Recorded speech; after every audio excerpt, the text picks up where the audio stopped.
And we're on. Welcome back to the Comic Rundown, brought to you by The Comic Den. I'm your host, Ace Knuckles, and I'm joined once again by David. David, thanks for joining me. You can find me at The Comic Den on Instagram, Facebook, and YouTube. I'm also selling merch. Just go to teespring.com/store/The Comic Den. I know having a super long title is really good for having people go to your website, but that's right. I didn't get to choose it, so... I'm hoping to have more product up here pretty soon. Right now it's just stuff from Magnus. We just finished our comic. I've got the PDF. There's some small tweaks, but here pretty soon we're going to start shopping it around. So now, can you get that in a paperback? Because you have a novel beforehand, right? Yeah, we're either going to... First, we have to finish the entire project. Okay. Before any sort of company will look at it. Right. Because they don't want an outline or anything like that. Yeah. So we do that, and then from there, they either take it or we're going to go Kickstarter with it.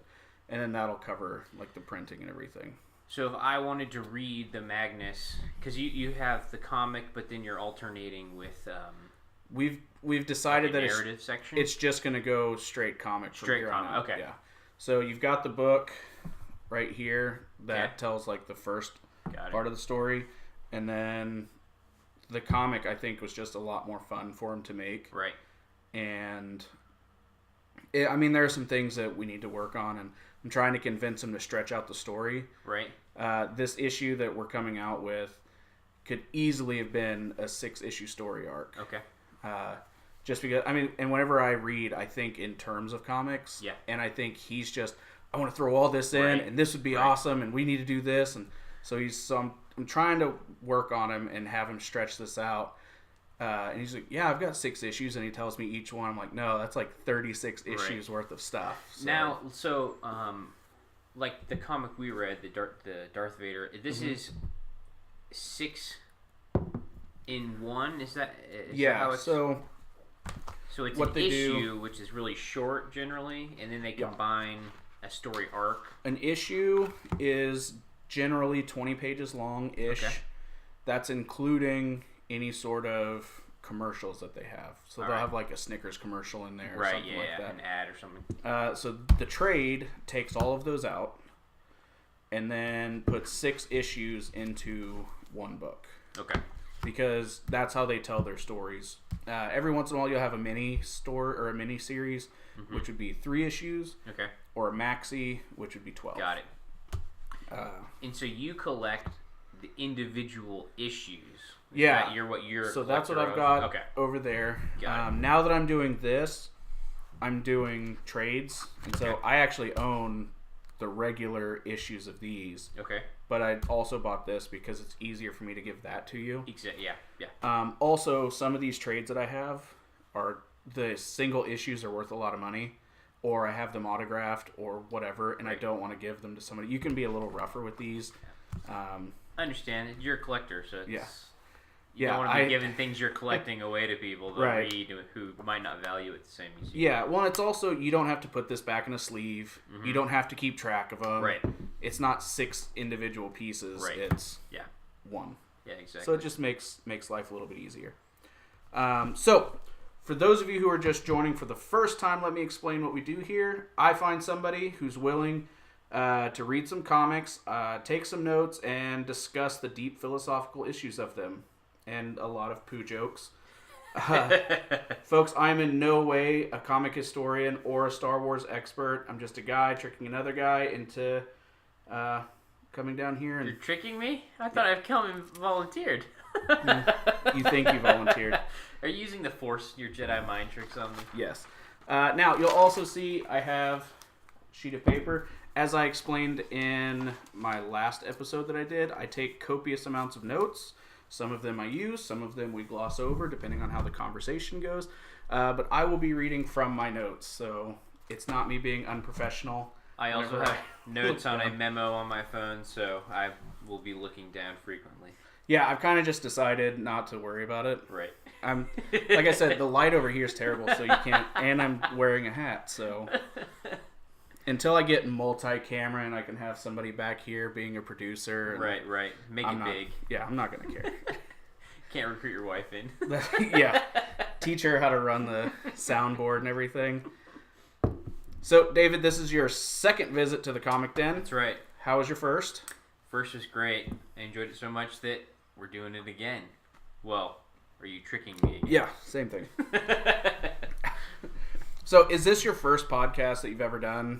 Yeah, this is my first podcast I've ever done. You don't have any friends in the podcast scene? No. I love podcasts, though. You seem to be the kind of person that has a very diverse range of friends. Sure.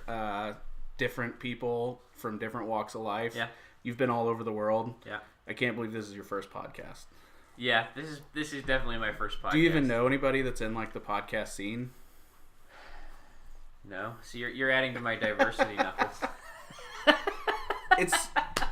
It's a little crazy that the phrase "yeah, I run a podcast" is becoming more and more normal, though. Yeah. Like I work with two people. They're like, yeah, I do podcasts. Like, and then my wife's cousin, who, I mean, they don't really do anything. She's she's got a really good job somewhere, right. In like a corporate office, right. And he's got a degree in like being outdoors. I mean, I don't know. Right, outdoor leadership. Yeah, or something outdoor like that. education. And so they were like, "Yeah, we're gonna be on one of our friends' podcasts." I'm like, "All right, what do you guys talk about?" I'm like, "We just talk about stuff." So like, There's okay. like no overarching theme or subject. Yeah, and so it's kind of crazy to me. Like anybody can have their own podcast, and it can literally be about anything. Right. I mean, you can. Joe Rogan, probably one of the biggest podcasts ever, and they just talk about stuff. Yeah. Depending on who he has on there, most of the time. That's true. Yeah, his is. I do enjoy some of the people he has on. I guess I'm selective about him because I'm like, oh, I don't really particularly care about this guy or that thing they're talking about, but I have enjoyed a lot of his interviews. Yeah, when it's comedians, it's mostly them just, goofing off. Right. But then he'll have like Neil deGrasse Tyson, and they talk about Neil deGrasse Tyson stuff. And so, I mean, I think that kind of guides what he's doing. But he kind of got in after he was famous, though, so he already had that following. Yeah. So for somebody to just start talking on a microphone is kind of crazy. Yeah. But, I mean, that kind of goes with the culture anyway. We get on Twitter and expect everybody to listen. Right. So why not put a camera and a microphone in front of you? At least you'll get more than 144 characters. Yeah, that is true. So what did you think about Vader Volume 2? Vader Volume 2. I really enjoyed the overarching theme. Like, okay, I think last time I was on, we talked about how the author, like, kind of ropes you in, and you're like, oh, is there still some, like, good in Vader? He, like, kind of toys with you and strings you along for a while. Right.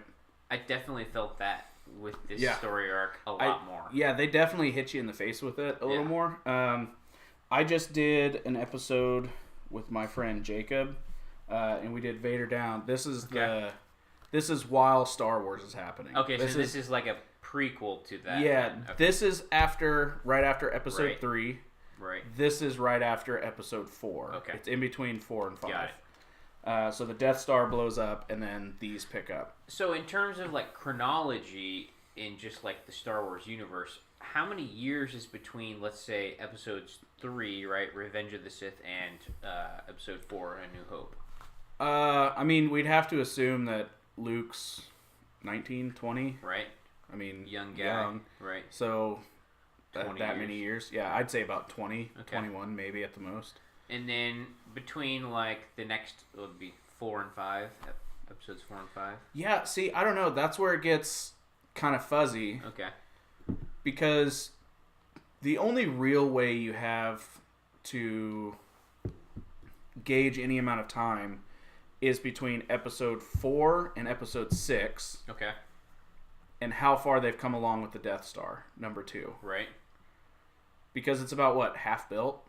Yeah, because it has that, like, ghost look on some of the shots in the... Yeah, and then before it falls to the planet of Endor and kills all the Ewoks. Which... everyone's favorite. Yeah. I think, it wasn't me and you, I think it was me and Jacob. Yeah. We were talking about it on one of our episodes of how the Star Wars universe just kind of glosses over that. Yeah, a giant piece of machinery the size of a moon just exploded. It's kind of a common theme in sci-fi. Yeah, like the only place it has to go is raining down fire on Endor and killing all those Ewoks. That's exactly right. It's like you're so focused on some of the individual characters and their story arcs that it's like, cannon fodder. Yeah. Whatever.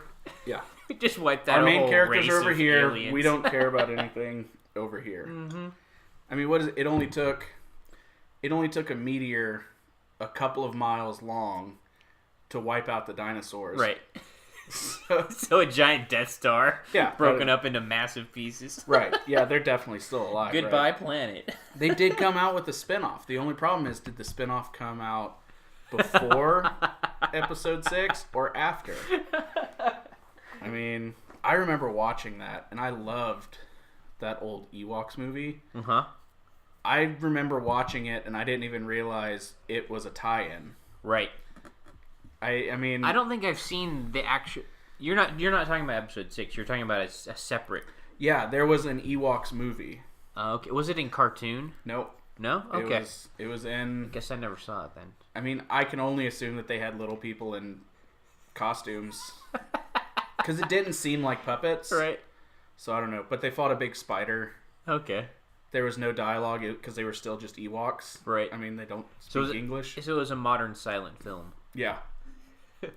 Yeah, pretty much. I mean, you had sound in the fact that they were screaming, but Star Wars style. Yeah. Yeah. So, is there anything in particular that you really liked other than the exploring the Anakin part? Sure. Okay, so there's I was trying to think about how much background should I give for those of you listening. So there's this place that plays a major role, the setting of the story, which is the archives, the Jedi archives, I think. And anyway, there's the keeper of the archives. She ends up, through a series of events, getting into a battle with Darth Vader. Mm-hmm. But she finds a relic that she had been keeping in the archives that allows you to use your lightsaber as the gun. That was awesome. Well, she almost kills Darth Vader with it in the first shot because she basically surprises him the whole time. And I was just like, wow, that's fantastic. It bores like this massive hole through the whole building. Yeah, I don't think they ever explain it. Right. But yeah, it seems like it amplifies the power of the That's lightsaber. what it looked like, yeah. But, I mean, it probably has crystals all throughout and whatnot. But. And then another part of the story, there was like a family of bounty hunters who could, I forget what, they would use something, it was almost like an EMP device or something to disable everybody's weapons and stuff. Mm-hmm. And I thought that was pretty cool. And just the whole idea that it was a family, like a bounty hunter family. Yeah.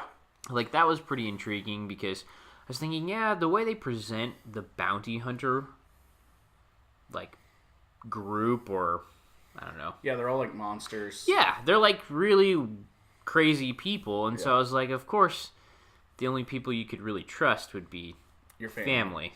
So I thought that was a pretty good spin on that. Was there anything about it that you didn't like? Nothing really struck me as like there was nothing I was turned off by or I didn't like. I think, let me glance at my notes here. I don't think I wrote anything down, but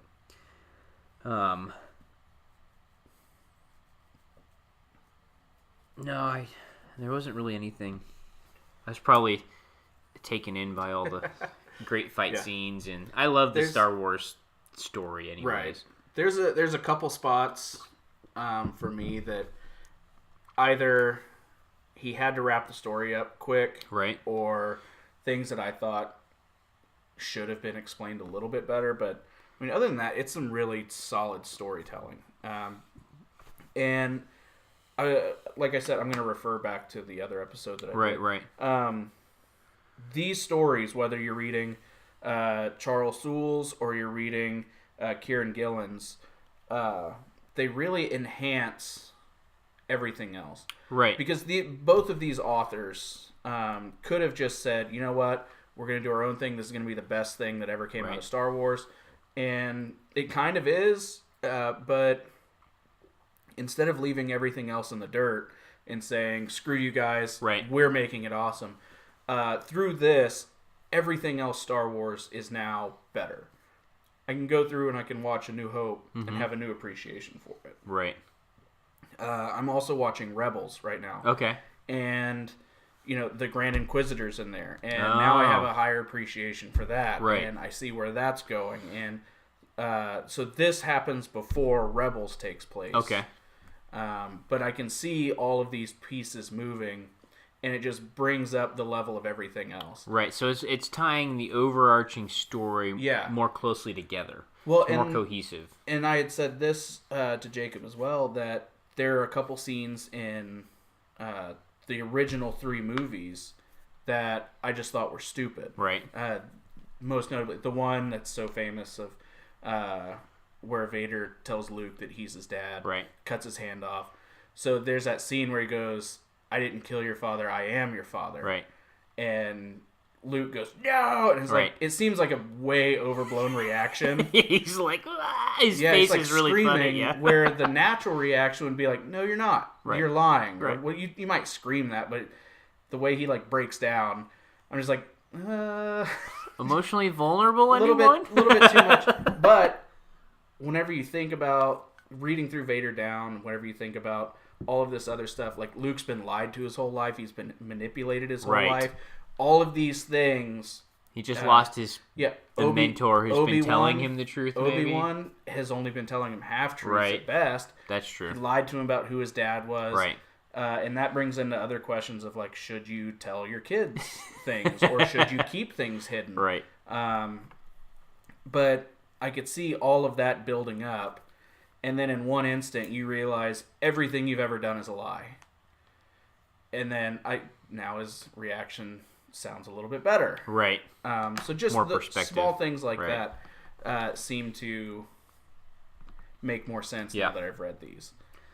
It's not, I think I definitely so I'm not a huge comics guy. I don't read a lot of comics, but I've really enjoyed this, and it hasn't felt shallow. They're capitalizing on the Star Wars genre and name, and even Darth Vader, right? Right. They're not just taking that and then just throwing some cheap stories together and trying to make some money. Which Marvel's notorious for. Okay. See, I don't like I said, I'm clueless when it comes to comics. Yeah.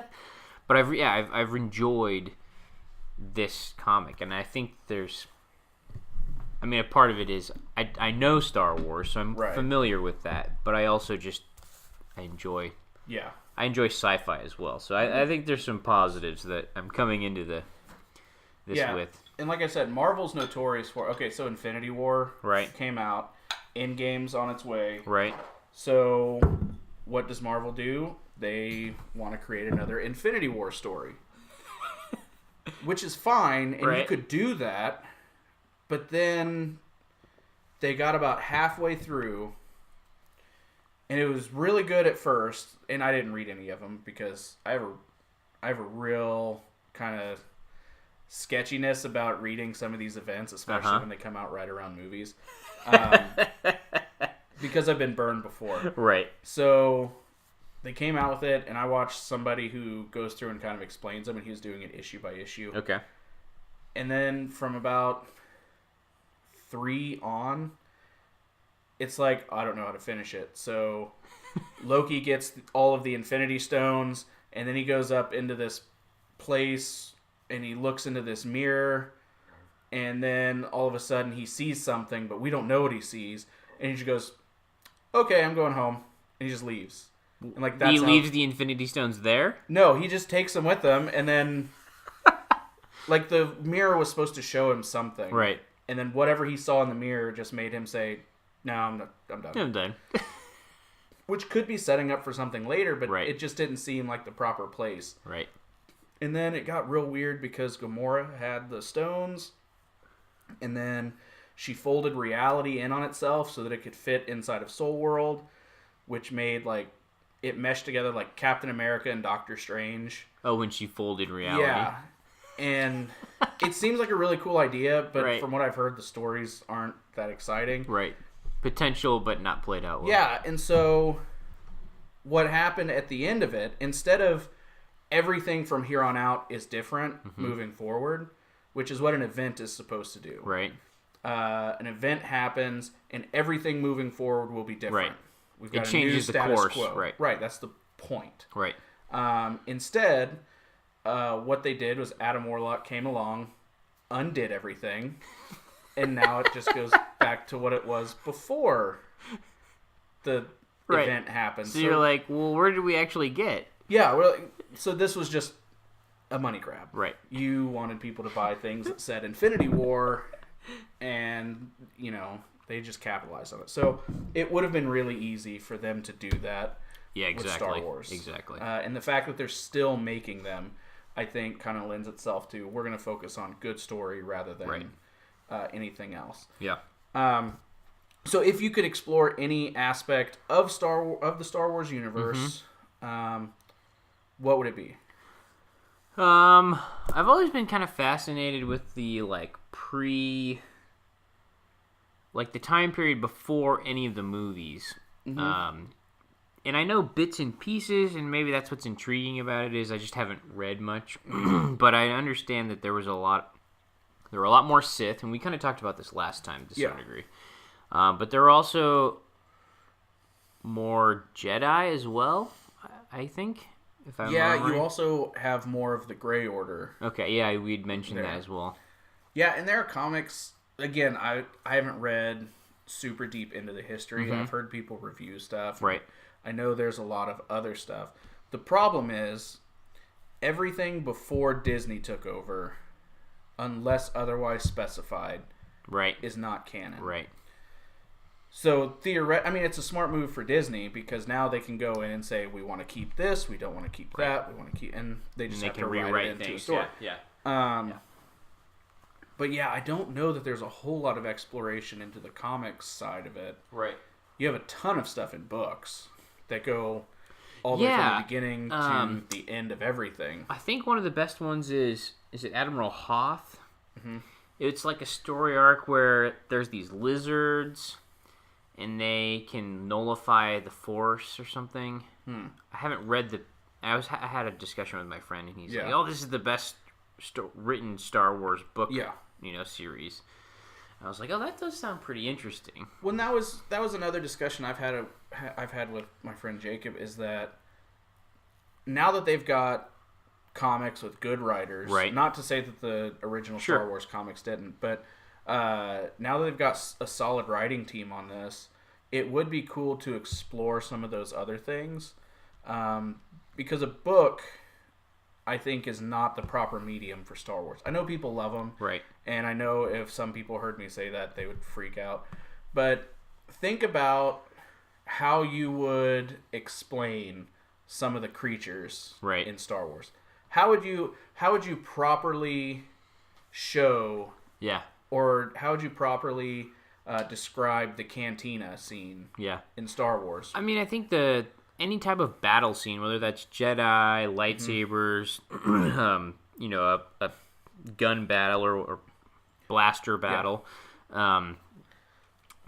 that definitely looks better, like in a movie or in a comic scene. Right. And so it's...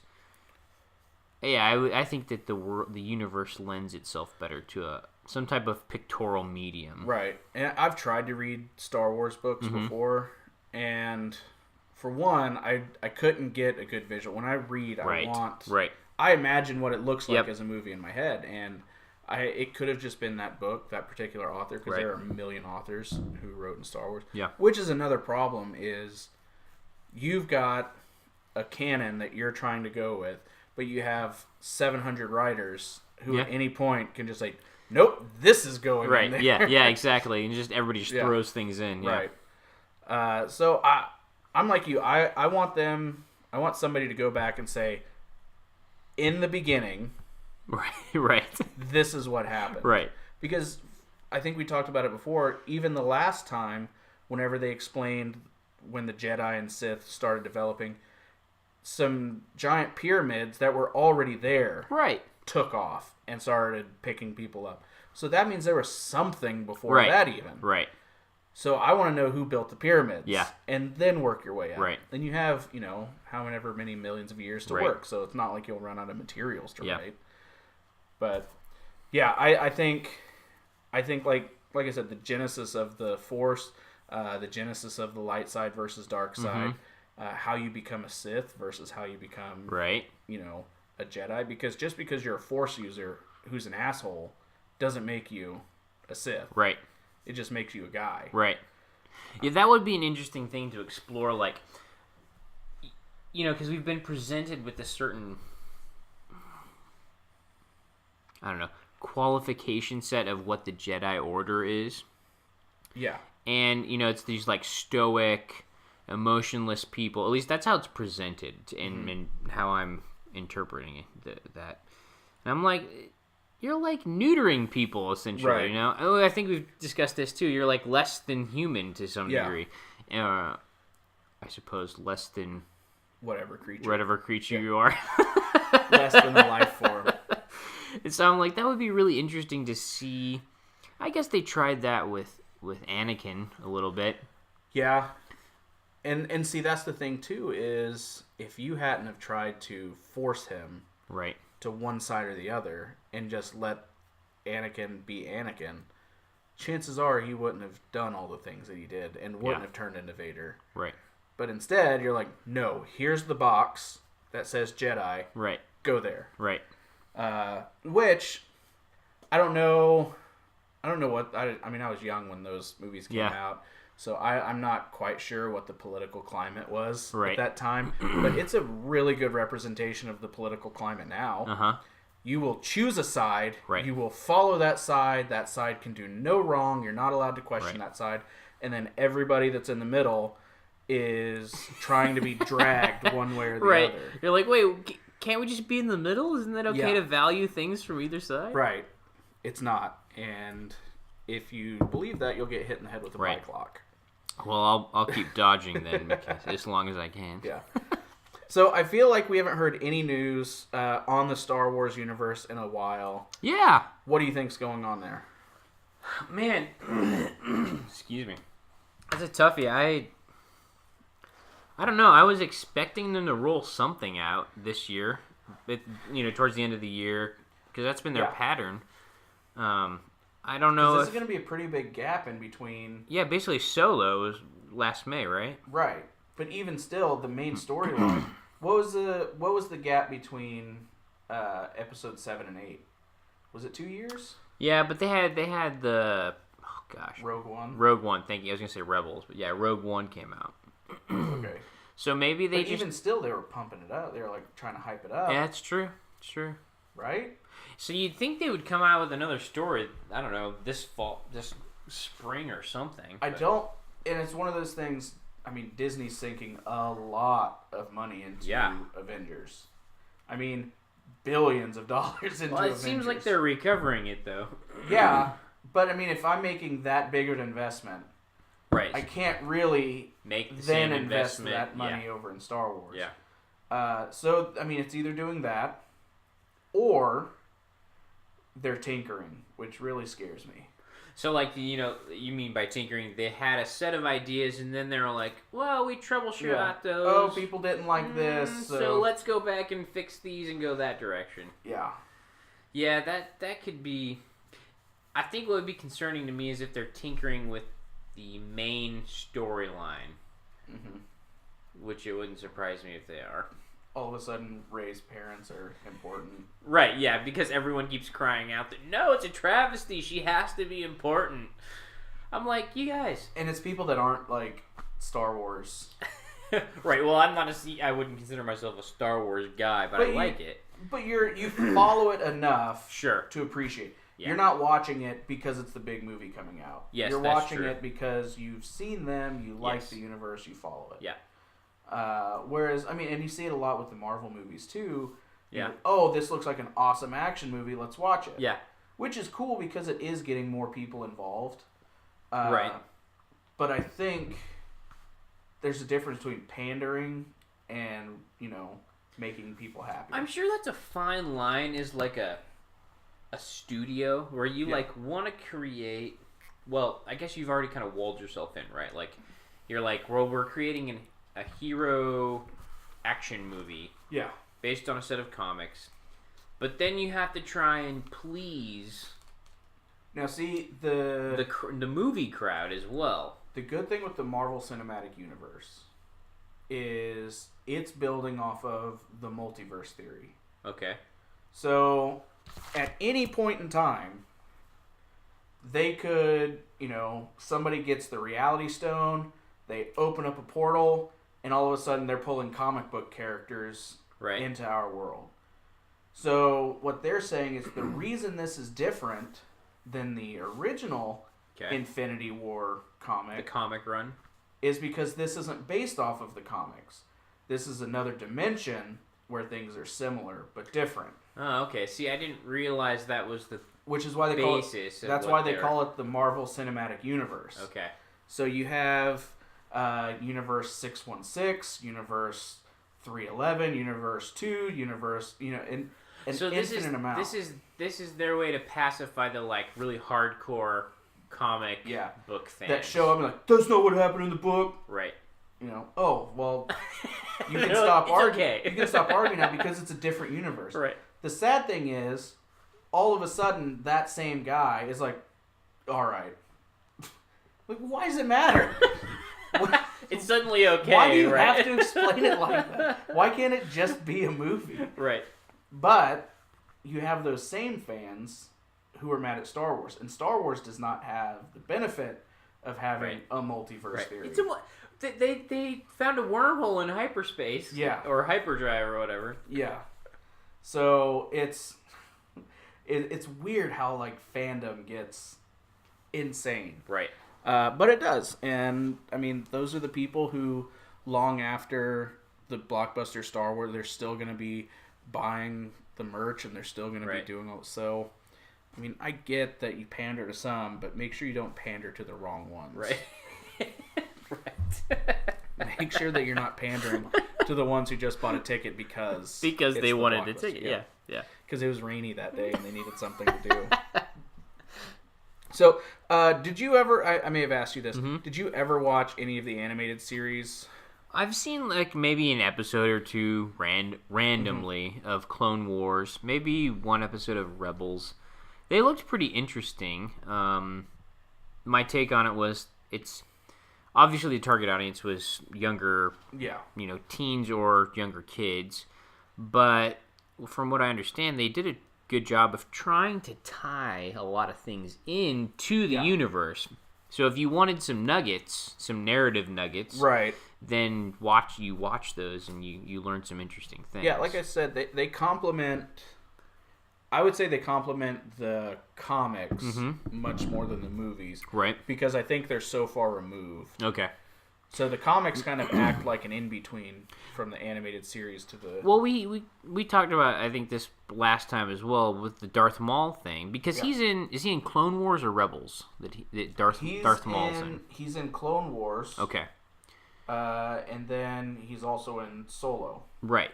So at the end of Solo, he appears as a hologram. Right. And I think that, from what I understand, that was really shocking to people. People who didn't really watch the Clone Wars were like, "What the heck? Why did you just pull him out of nowhere?" kind of thing.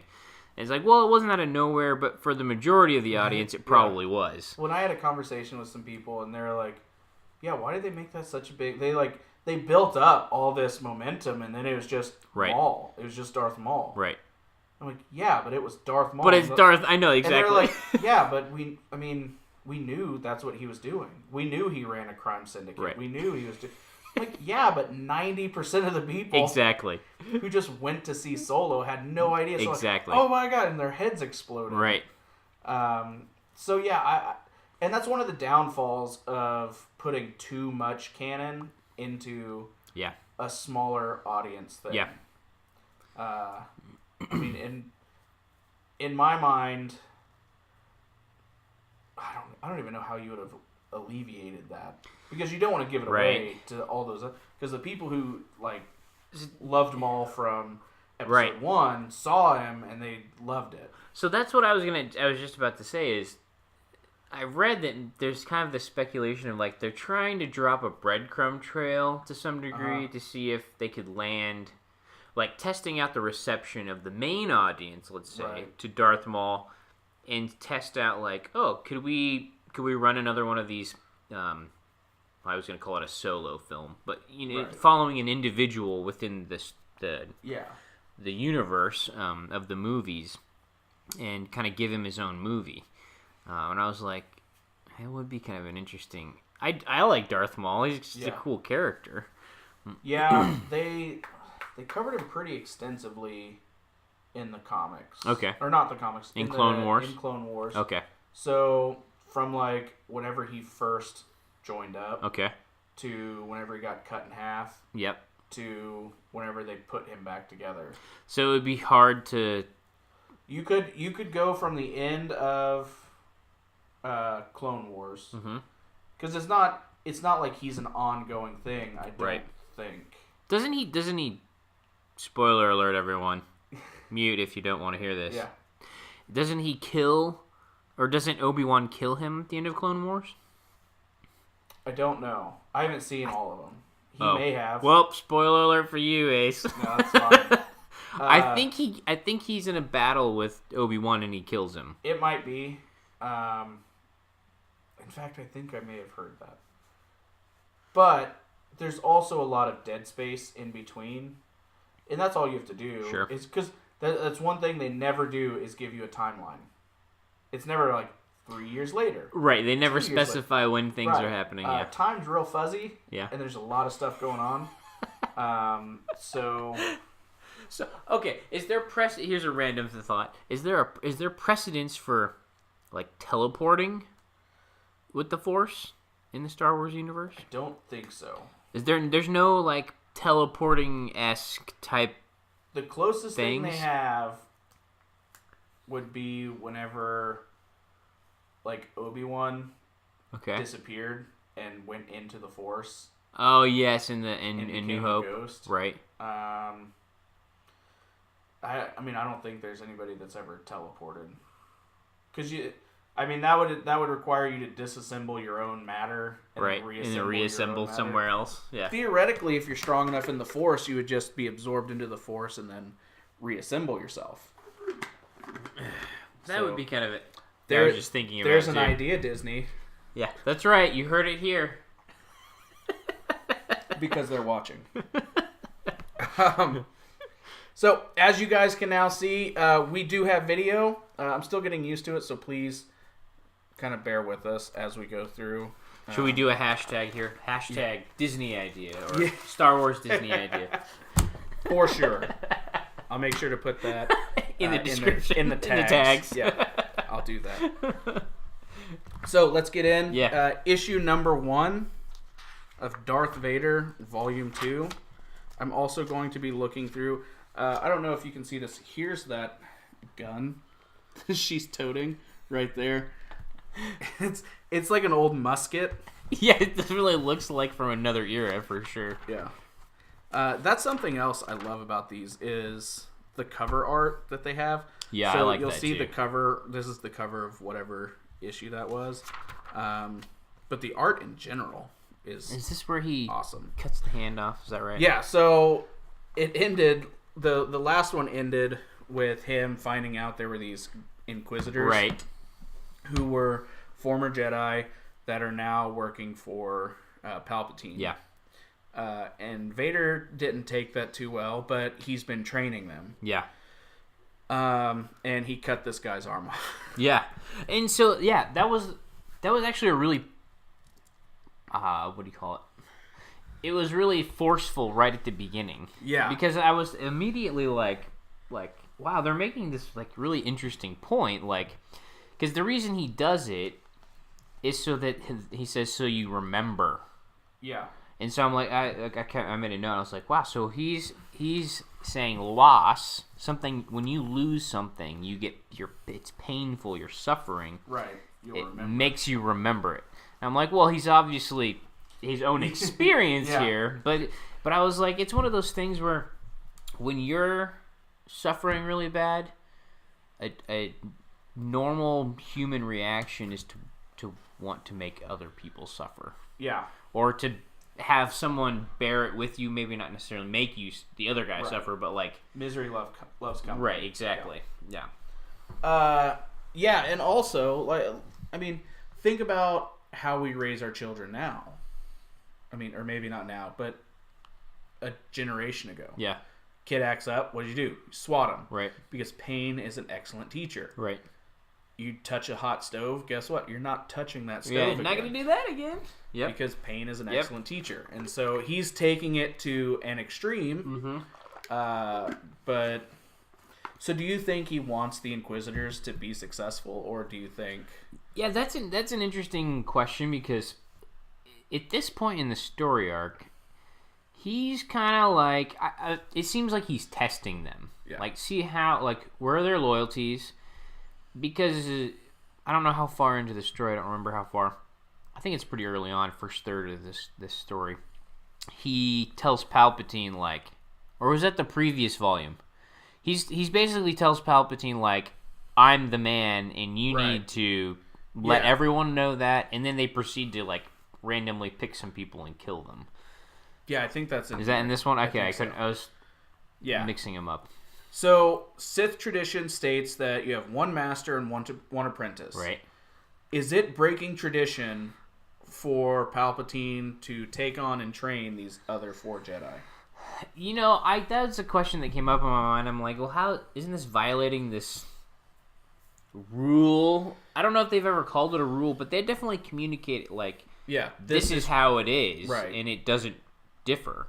So I thought that they're kind of walking a fine line with this, and I think it creates an interesting tension point in the narrative. Yeah, and I think that's intentional, but there seems to be this like is Palpatine also using it to make sure Vader's not focused on him? Yeah. Is he using it because they could really use some more help with Force users? Now, this does have precedence. Now, the precedence is also set by Palpatine. so he just could be a special case. Think about the original 3. Yeah. You had Dooku. Okay. You had Grievous. Yep. And then all the while he's training Anakin. Or grooming Anakin. Right. I think is the proper way. Right. He wasn't training him. And the Sith way is very, you're either strong enough or I replace you. Right.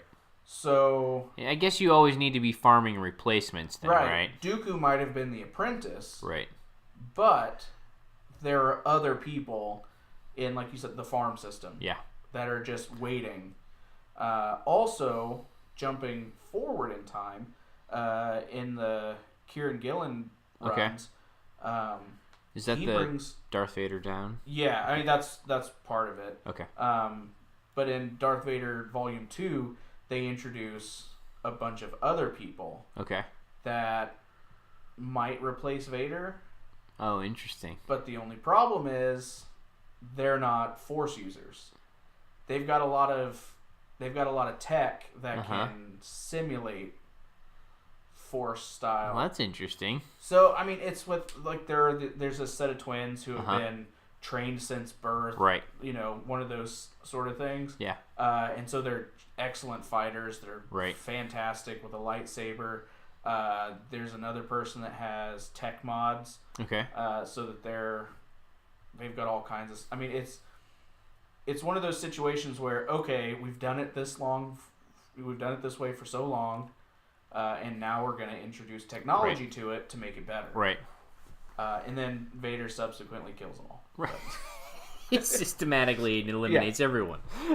But with that said, so like, what's running through Vader's head whenever he sees these new Jedi that are beneath him? Yeah. I also thought, like, he's trying to make them aggressive. At least that's what's communicated. Like, he's inflicting pain on them so they remember. It's also a power play for him, showing, hey, I'm the guy who's actually in charge here. Right. You answer to me. But he's also, like, within this comic, he at some point he says, like, he's like, you weren't... Does he say that? Maybe it's implied. Basically, like, you were fighting defensively. Right. You should have been aggressive. Right. I thought that was kind of an interesting take on. So, I mean, what... I'm trying to think of how to phrase this. Mm-hmm. He doesn't think much of them, obviously. Right. But he also sees their usefulness. Yeah. So, whenever he's training them... Because he could just slaughter them. Yeah. I mean... He's obviously beat them all somehow. Yeah. But I mean, is he trying to teach them, or is he just trying to? You know what? Make it look like he's trying to teach them. Palpatine-esque, isn't it? This is kind of what Palpatine does, and so he's very much like playing in the same vein there. Right. Manipulating things, doesn't care if they get eliminated, but he'll use them if they're there. Palpatine also knows that eventually Vader will either kill him or he will kill Vader. Right. That's how it works. One master, one apprentice. There can't be two masters. Right. So it could be Palpatine saying, eventually you're going to need to teach somebody. Right. And if you keep cutting their arms off... So, I mean, it could... I mean, we always look at Palpatine as just this horrible monster. Right. That's always trying... But this is, one, a test on Vader to see if he's able to teach somebody. But this is also a learning moment for Vader because he has to defend his territory. Yeah. Right? You might win the championship belt, but you're not the true champion until you defend the belt. Right. And so... You got to prove yourself. Yeah, it seems to be constantly... that Palpatine's trying to get him to prove that you deserve this spot. Yeah. So, maybe he's not... He is definitely evil and manipulative. Right. But he's also trying to train him a life lesson as a master or something like in that vein. Yeah, Palpatine has shown no... He's shown no signs of, I'm going to have you get me to where I want to be, and then I'm going to kill you. Right. Which is how a lot of movies go, and a lot of villain story arcs go. Yeah. I'm just going to use you until you're all used up, and then I'm going to get rid of you. Mm-hmm. He seems to be following the Sith tradition of, I'm going to train you until you can kill me. Yeah. And if I kill you in the process, then I'll just get another. Right. So there's that. It's a whole different side of Palpatine, I think, which is, it lends itself to the writing. That we're even having this long of a conversation of what Palpatine's motives were by having... Right, it's ambiguous, but with a little bit of enough definition to make it intriguing. So whenever he cuts the guy's arm off, Vader goes, it's only an arm. Right. Right. Okay, so coming from the guy who lost both arms and both legs, it's only an arm. Like, what's the big deal, man? So, this is also coming from the guy who, while he was on fire, was dragging himself towards Kenobi because he still wanted to fight him. Right. You're not going to get much sympathy from this guy. Yeah, that's true. Also, I'd like to point out, this is yet another hand claimed in the Star Wars universe. I think we're up to, 100. I mean... It's the most popular body part to rid yourself of. So another, I mean, in this whole page, there are 2 lines of dialogue. It's only an arm. Right. And then get up and fight. So the lesson's not over. He still wants him to get up and finish this. But then other people step in and they say, what will cutting his arm off teach him? Right. And Vader's only response is loss. Loss. Again, coming from the guy who lost everything. Right. Lost his wife, lost his unborn child. Yeah. Which we know as children, but he knows there was one at least. He lost everything. Everything he'd ever known. Yeah. And so, I mean, by cutting this guy's arm off. Yeah. So, We have a running joke, me and Jacob, that Vader is the biggest troll of the Star Wars universe because he just has all these like one-liners. In Vader Down, there's this scene where all these people have him surrounded. Okay. And with like blasters pointed at him and stuff like that. And he goes, "You have to see that it's over." And Vader goes, "All I see is fear and dead men." You know, he has a... Speaking of this story in one-liners, he has a line like that. It's like it's where he's in the cantina scene. Mm-hmm. They're like, "We have you surrounded. Drop your blaster," or something like that. And I forget what the one-liner is, but he like says something snarky, you know? Yeah. Or maybe Vader-ish. Yeah. It's not exactly snarky. It's like, yeah, classic Vader. So, I think it was the Inquisitor who says victory can be possible even if both parties survive, essentially. Right. Is there any truth to that? I suppose it depends on what the goal is. I mean, not speaking on a macro level. Right. I mean, obviously, whenever we've gone to war with somebody, there have been survivors. But if you're in a battle with lightsabers or blasters or whatever, you versus somebody else, right?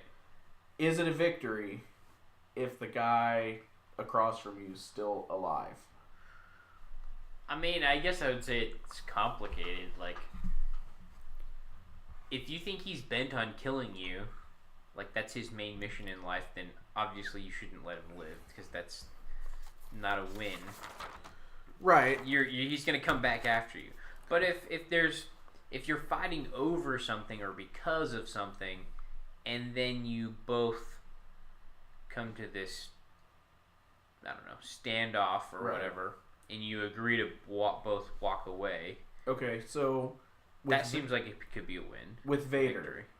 So Vader specifically, I mean, he doesn't seem to be the kind of guy who loses. Yeah, does that type of thing. From previous experience, let's see, he wipes out all the Jedi children. He throws the guy off the dam, and then he blows the dam up and crushes the city. It's like, that's not his MO. So he's having this meeting with the Inquisitor, and the Inquisitor says, "You find us pathetic. You think you could do the job better yourself. That may be true. You are mighty indeed." Right. And Vader goes, "You're right. I hear you. What you said is right. I do find you pathetic." It's like, yes, you are pathetic. So, is Vader just being a jerk because he doesn't think the Inquisitors are needed? Or does he really just see everybody as so far beneath him? Maybe these ones particularly, because there's the sense in which he left the Jedi Order and it cost him everything, right? Yeah. Loss. And these guys left, but they're more like disillusioned. They defected as people were dying. Exactly. As opposed to like he instigated the whole thing type of deal. So it seems like there might be some of that involved in his comments. Like, yeah, you are pathetic. You didn't do the hard thing. Right. You didn't stand up for what you believed in. Right. I would think that Vader has more respect for the Jedi who died than for these guys who turned. Yeah. I could see that. So, the Inquisitor does make a really good point that Vader has been placed in charge of these guys. So, their success is his success. Their failure is his failure. So, everything's on his shoulders. Is this just supposed to, guarantee that Vader cooperates? The fact that he's put in charge of him? I mean, it seems like the Inquisitor is trying to manipulate Vader, right? Almost like hey, if you kill us, that could look bad to Palpatine, But it's interesting because Vader, I don't know, it's kind of a gray area because you're like, it seems like he's using them because they're useful. Right. But he could care less about them. And if they weren't there, he'd still get the job done. Yeah. So, I would assume that he's keeping them alive because he's ordered to. Right. But at this point, why is Vader trying to please Palpatine? I mean, it could be one of two reasons. He still believes in him as a master, or he knows that he needs to do this until he can get his own plans up and going. Well, this might be jumping the gun here again. Me jumping ahead from where we're at. But, I mean, in this run, he's given specific instructions, which he disobeys them from Palpatine. But but it leaves it open-ended. Like, this is the next arc, or 10 arcs down the road, they're going to bring up his act of disobedience and some knowledge he gained through it that he didn't reveal to Palpatine. He kind of lied. Like, so there's definitely a sense in which he's plotting. I think he's plotting to do his own thing. Now, is he plotting to do his own thing because Palpatine turned him into what he is, or because that's just the way of the Sith? Well, okay, there's also another element to it to me, though. So the piece of information that he takes is a database full of Force-sensitive or Force-using children that was up to date to that point. And I was like, I think I'm totally reading this in, but a part of me is like, maybe he has this sense of like, guilt, where he totally killed all these kids, and now he's got a new list, and so there's like this almost act of, I don't ever think he would think he could earn his way back, but it's like, is it penitence or what is it? Penitence, I think. Penance. Thank you. Not penance. See, I can't even say it. Penance. Thank you. Act of penance, where he doesn't think he's going to replace it or make everything better, but he can do something, and he could do it to his own advantage as well. So speaking of the list, the Inquisitor shows him the list. Why is Vader surprised that the Inquisitor has a list? That's a good question. Yeah, that kind of makes you wonder. You can see the shock on his face. It makes you wonder, like, is this one of those like deep secrets of the Jedi? And if more Jedi found out about it, they would be like, "What are you doing?" Type of thing. I don't know. I don't know why he's so shocked by it.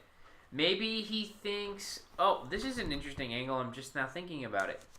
Maybe he thinks he can find his own kid. I don't know. Well, he thinks they're dead. Yeah, he thinks he killed him. Palpatine said he killed him.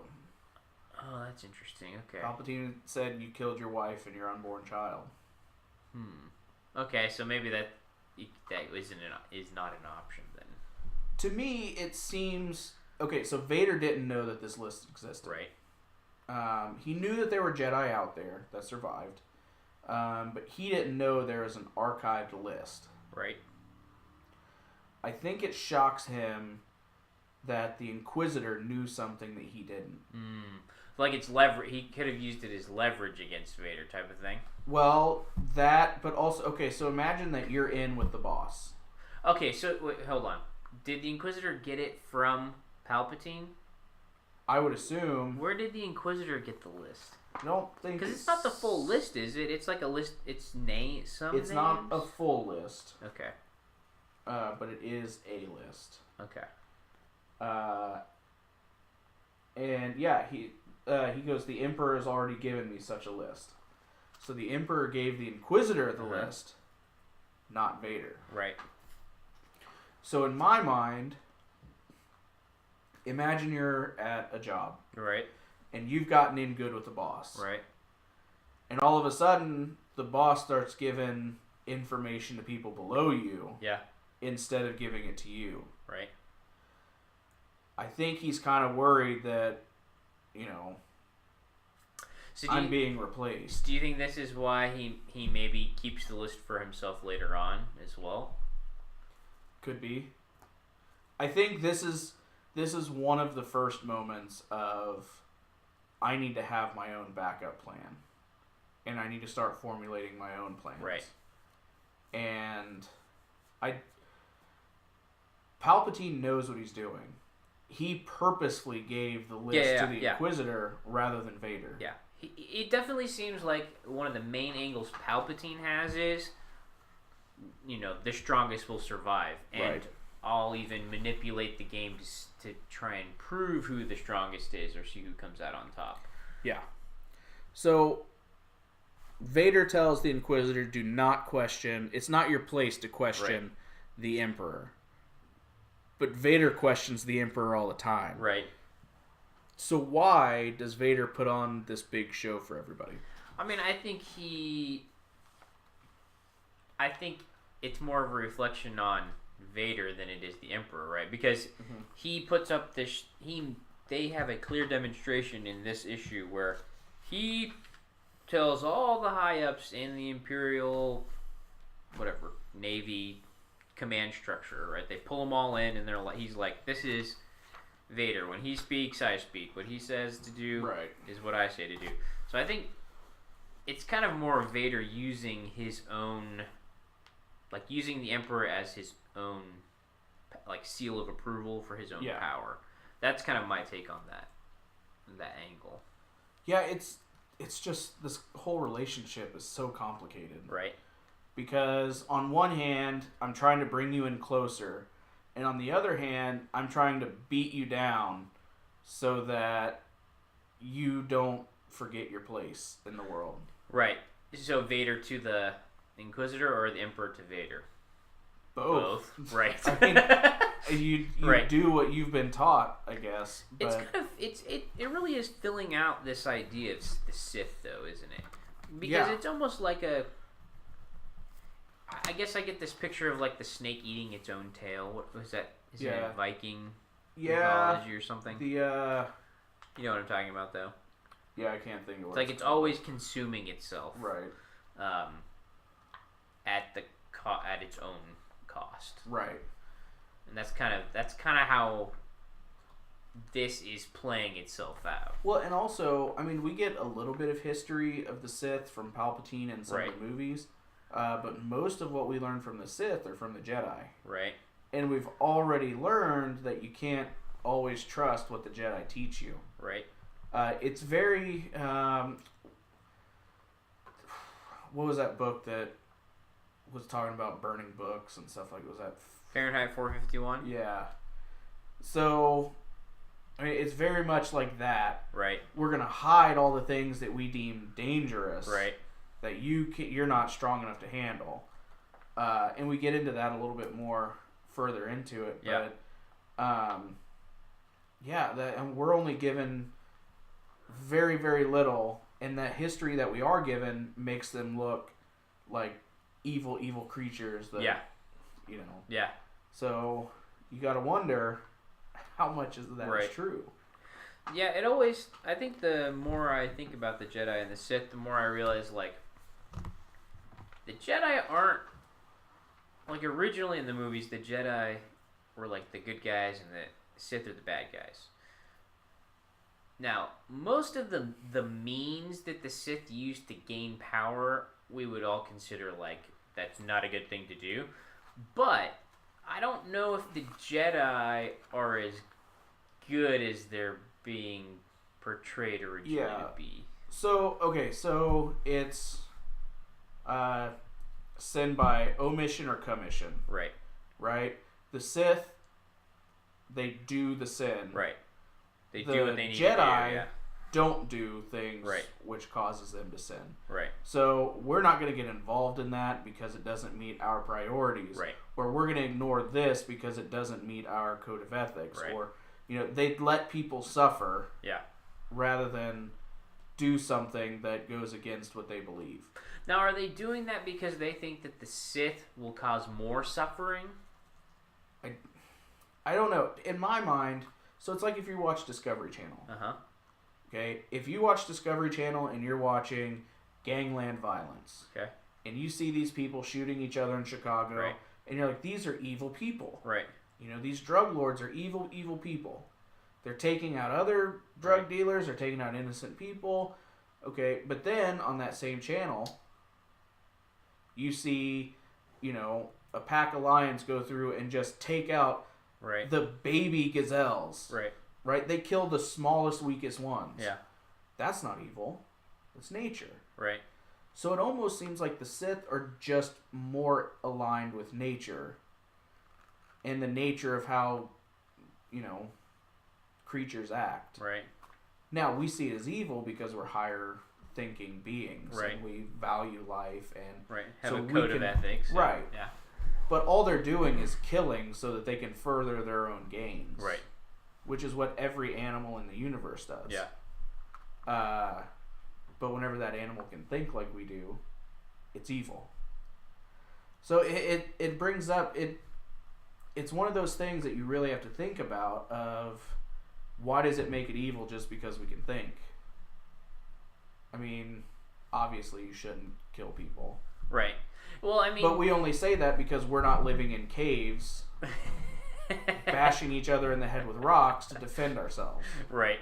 But it seems like the code of ethic there, the ethical violation is when you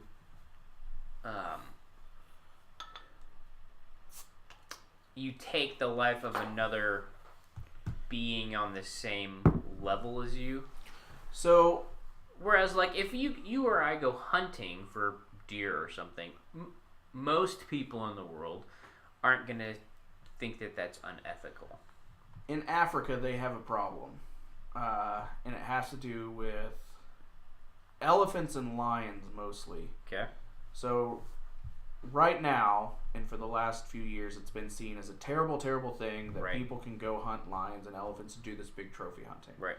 Which, whatever your opinion is on that, that's yeah fine. But the fact of the matter is, they have a real problem in some of these countries where you get a bull elephant who's reached a certain age and can't reproduce anymore. Yep.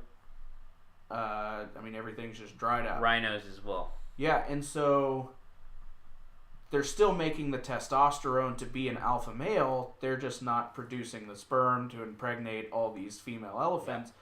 So what they're doing is they're going in and they're killing all these viable males. Yep. These young bulls that are coming up, and they're just slaughtering them. Yeah. So, I mean, that would be an elephant killing an elephant. Right. Just for the simple fact that I don't like you around. Right. Nobody eats it. None of the elephants eat. Yeah. At least when a lion does it, they eat it. Yeah. You know, they eat the gazelle. The elephant's not eating it. No. And lions do the same thing. Like, right. I mean, lions will go in and kill the babies of the lion they just kicked out.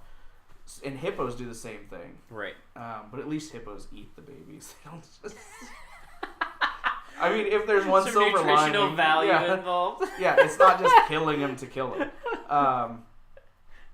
But yeah, and I know this is, again, we think it's evil just because we can comprehend that, but nature is nature. And it could be that they're just a more savage group of people. So I guess this still brings me back to something that's confusing about the Star Wars universe, which is like they present the Force like it's neutral. Is that a fair assessment of how you're? I would think. Like it's just the way I interpret it is they present the Force as a thing. Okay. Now, so if I guess I meant neutral in maybe between like good or it's not good or evil. Right. You just have the Force. The Force. Right. Now, you can have a quarter, and then you have heads and tails. Right. So you have two different things that are one same thing. Right. Another really good example that I've heard to explain differences that are the same is if you take a marker, and if I hold that marker up and I I hold it up like that and I trace around it. The shape I get is a rectangle. Right. If I hold it the end and I trace around it, the shape I get is a circle. Right. So what you have is one group of people saying it's a rectangle. Right. What you also have is a group of people saying it's a circle. Right. And those two groups of people are killing each other when the answer is yes. so when... so if the Force is a thing, okay, so it's a means... It's a means to accomplish whatever you want to do, or does the Force somehow play into why the Sith are the way they are and why the Jedi are the way they are? I guess that's kind of my question. Okay, I mean, again, use another analogy. Sure. Whenever America was created, there were no parties. Right. It was just government. And everybody, like, we want small government, we want as little participation from a few people as possible. Yeah. And now it's grown into this big, huge thing where there's two sides. And you're either right or you're wrong, and both sides think that the other one's wrong. Right. And so that's what happened to the Force, is the Force started out as just the Force. Right. And some people had it, some people didn't. And everybody lived happily. Nobody, from what I've seen, nobody seemed to care that this group had it and this group didn't. But then this group amongst itself decided, here's one way of doing it, here's another way of doing it, and they split, and then whoever was, like we said earlier, whoever's left in the middle needs to be pulled to one of the sides. And so then you force them to join a side. And if you join that side, you have to follow that doctrine, and you have to have those beliefs, and that's when you get into all that. Yeah. So I think the light side, dark side thing is just a perversion of the one thing. Right. That was there originally. You just have two sets of radicals.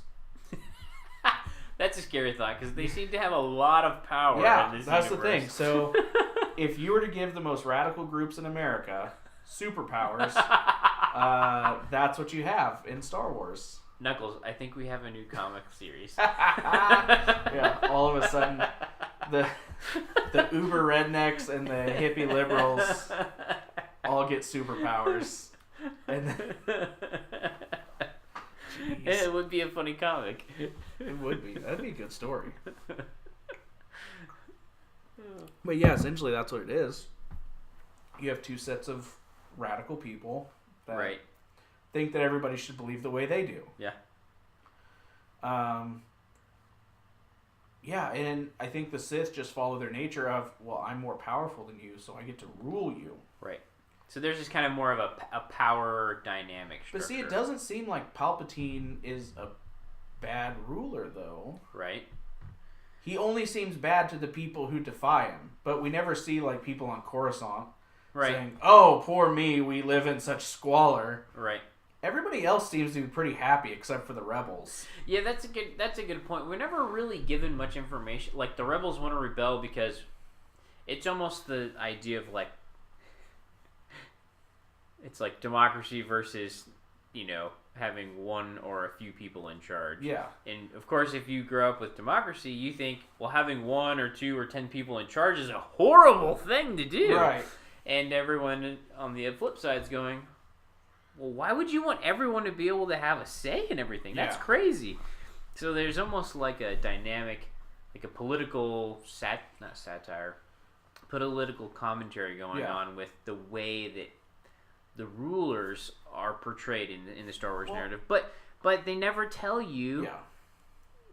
Like, did the average man's lot increase when Palpatine was in power? Like, did there? Well, and so looking back at our history, most of the countries that fell under Roman rule loved it. Right.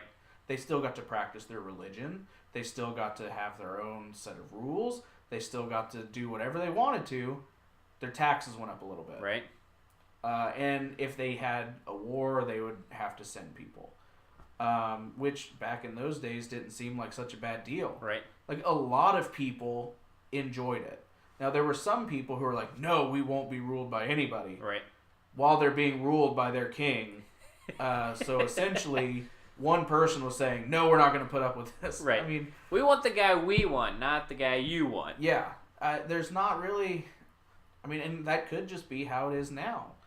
You have the Roman Empire, which is Palpatine, and he's trying to take over the galaxy, and most of the people are okay with it. Right.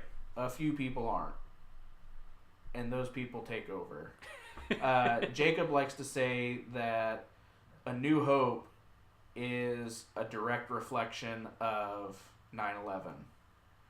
You have a few people who are part of a extremist rebel terrorist group who fly a projectile into a facility housing lots and lots of people and then blow it up. Right. Because they disagree with them. Yeah. I mean, and I mean, if you think about it, we're never given a reason of why the dark side can't be in charge. Right. Other than they're called the dark side. Right. Other than they're called the dark side and they imply that they do really bad things to people. Well, I mean... But not even to people, to each other. Right. I mean, Palpatine mostly just tortures Vader. I think, but that's what they're playing on, aren't they, though? Like Vader, he kind of just kills people if he wants to. I think that's the angle they're trying to say. Empire. Like... This is the dark side because the guy with all the power has no boundaries. Right. I think that's the qualm that they're presenting to us. Yeah, and I mean the natural progression would be that anybody who has any dissent would then be taken out. Right. So I mean I get where they're coming from, but I think the argument could be made pretty well. Yeah. That given enough time, this might level itself out. Yeah. I don't know. I think you could have a whole college course over this though. Hey, you could write that too and pitch it to some people. Yeah, there we go. So we meet Jocasta. She was out of the list. She was highlighted in red as high priority target. Right. Now, whenever I wrote my notes, I'm doing this new thing where I write them as I read. Okay.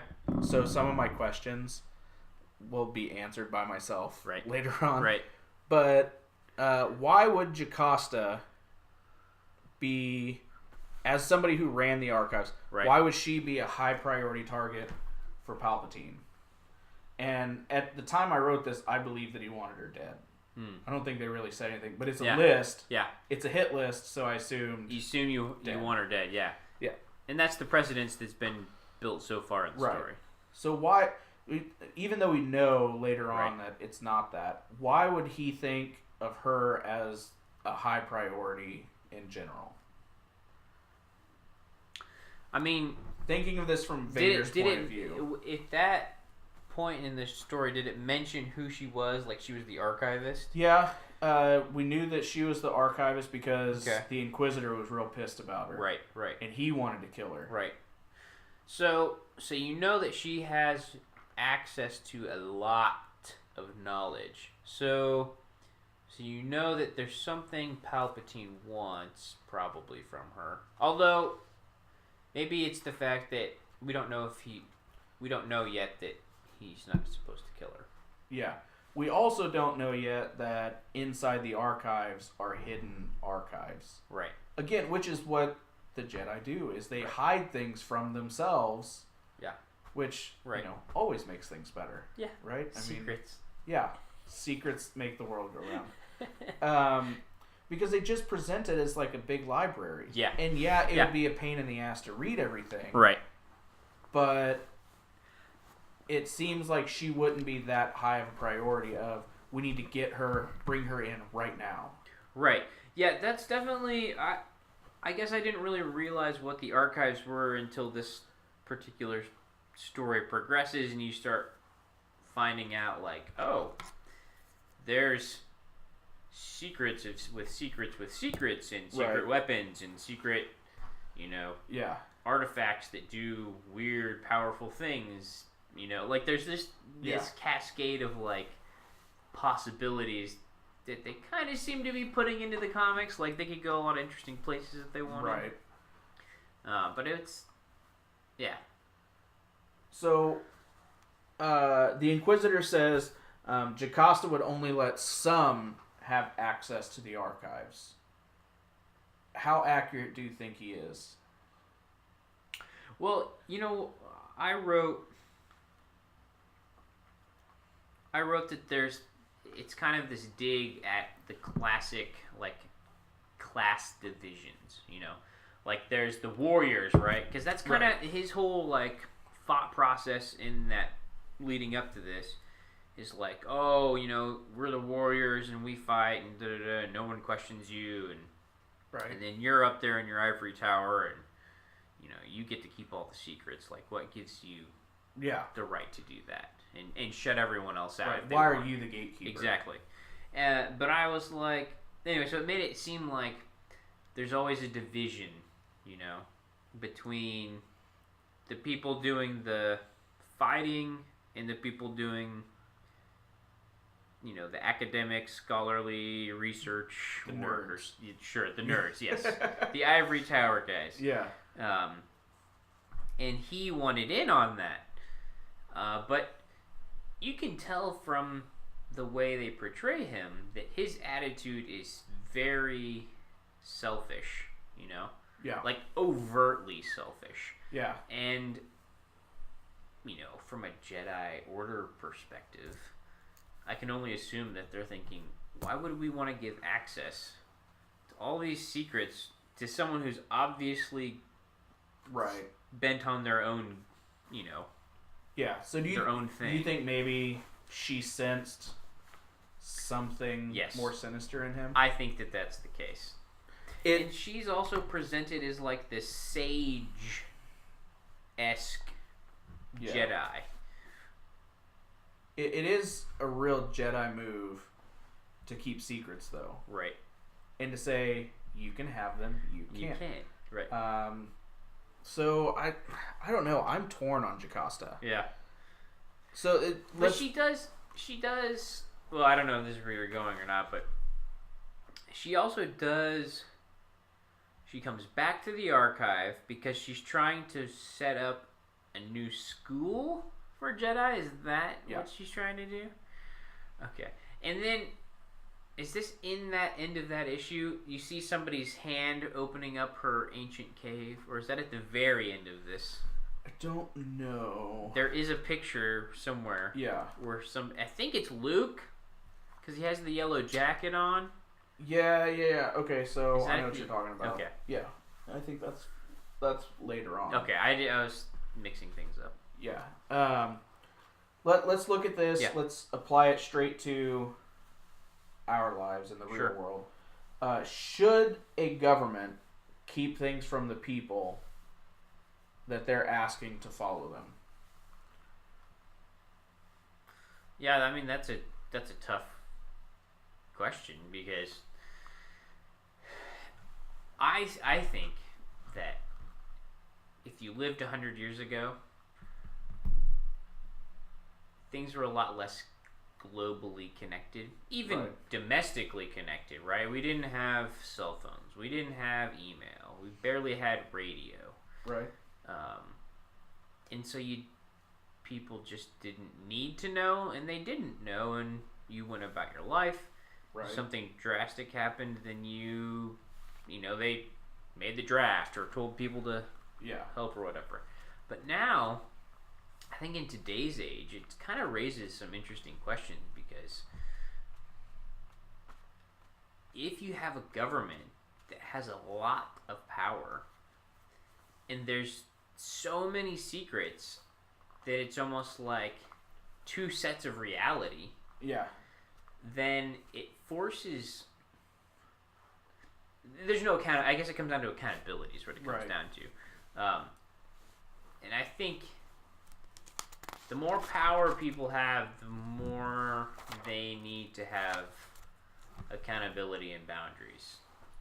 So I think secrets are necessary for the world we live in, but I think the more secrets you continue to accrue, the worse off it can be. Well, and so following the rule of everything only gets whatever direction you're going. Right. Everything only escalates. Right. So all of a sudden I'm keeping secrets about, aliens. Right. And that works. Right. Well, then I'm keeping secrets about war stuff, which is, you can make an argument that we can't put all of our war plans out. I can't tell everybody. Right. But then all of a sudden, well, this group of people we don't like down here, so that's just going to be part of our war plans, and we're going to sneak down here and do this. But then you have, dark sites, and you have the, black ops, and you have all this stuff. Well, then you're keeping secrets about this, and you're keeping secrets about that, and now all of a sudden journalists are being assassinated and chopped up in Turkey, and then, oh, don't worry, we're taking care of it, but then we can't do anything because of this. We're just going to stay out of this. Right. And then all of a sudden you have all of these things, and to us they don't make any sense. Right. Because we don't know the secrets. Yeah. And I get, okay, so let's look at this like a parent and child. Uh-huh. As a parent, I don't need to inform my child of everything that's happening. Right. But I can't keep them in the dark. Right. The way I explained it to Jacob in my last episode was, whenever you sit down to have the talk with your kid, right, you can go one of three ways. You can either make it sound horrible, awful, dirty, right, shameful. Shameful. You can go that way. Yeah. And make it seem like something they should never want to ever do. Right. Or you could go the opposite. Right. And you can just pop on some pornography. Right. No boundaries. Right. Yeah. Let's learn about sex. Here's porn. Oh, God. No. Or you can be smart about it. Right. You can tell them, hey, here's what it is. Here's why it happens. Here's what's going on. This is why you feel the way you do. Right. You can have an honest conversation without saying, oh, by the way, there's all these different things you can do. And look at all this stuff you can buy. And, yeah. I mean, you don't have to open the door all the way. Yeah. There are some things you can keep until they need to know. Right. Which, like I said, if we're having a war with somebody, the general public doesn't need to know our movements day to day. Right. But if we're going to invade somebody, people should probably know. I think there's a sense in which you have to be honest. Like, you have to place some amount of trust in the powers that be, whatever that structure looks like for wherever you live in the world. Because they have power, and they can control the economic, military, social forces to a large degree, or they can push their weight a lot. And so there's always a trade-off. There's a trade-off for people in power keeping secrets so that we all get to keep going about our merry way. Right. Does it make the things they do right or ethical? I don't think so. Yeah. But if you want to keep the status quo, which most people do, then that's the cost. So here's my question. If the government were to come out and just say, here's what's happening. Right. We can't tell you anything right now. You're just going to have to trust us. Right.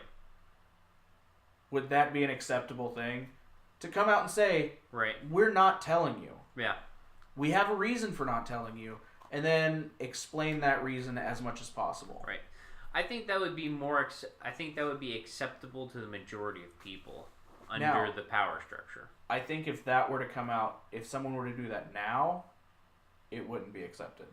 Yeah. If it would have been started from the beginning, it might have.